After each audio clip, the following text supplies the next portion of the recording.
हर्षिता, थांब ना. मी जरा बाहेर जातोय. थांब आरव, कुठे चाललायस? ताजी हवा खायला. अरे वेडा आहेस का? तुला माहित आहे का अवकाशात हवा नसते? पण का अवकाशात हवा नाही? आपल्या पृथ्वीवर आहे, मग इथे का नाही? छान प्रश्न आहे. थांब, आधी आपण एक मजेशीर कल्पना करूया. जर अवकाशात हवा असती तर काय झालं असतं? कल्पना कर, जर अवकाशात हवा असती तर अंतराळात वारा वाहिला असता. कारण हवा असती तर तिची हालचाल झाली असती. तारे जास्त पेटले असते.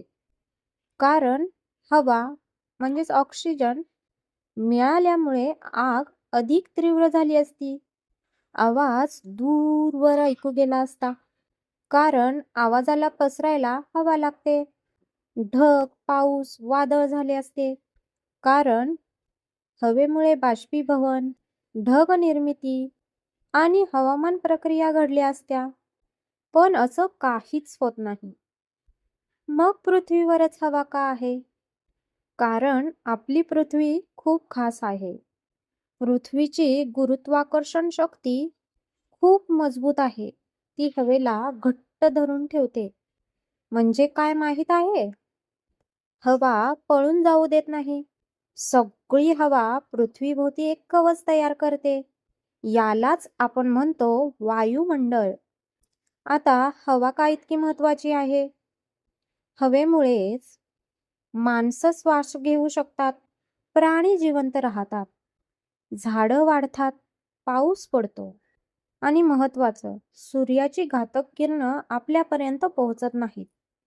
म्हणजेच हवा म्हणजे जीवन. मग अवकाशात हवा का नाही? कारण अवकाशात कुठलीच मोठी ग्रॅव्हिटी नाही. त्यामुळे हवा धरून ठेवता येत नाही. सगळे वायू पळून जातात. म्हणूनच तिथे श्वास नाही, आवाज नाही, थेट माणूस जाऊ शकत नाही. म्हणूनच अंतराळवीर काय करतात? स्पेस सूट घालतात, ऑक्सिजन सोबत नेतात, यानामध्ये सुरक्षित राहतात. वा हर्षिता, आपली पृथ्वी खरंच खूप खास आहे. हो ना, म्हणूनच आपण पृथ्वीची काळजी घ्यायला हवी. हवा जपा, पृथ्वी वाचवा, कारण दुसरी पृथ्वी नाही. व्हिडिओ आवडला असेल तर लाईक करा, शेअर करा आणि चॅनलला सबस्क्राईब करा.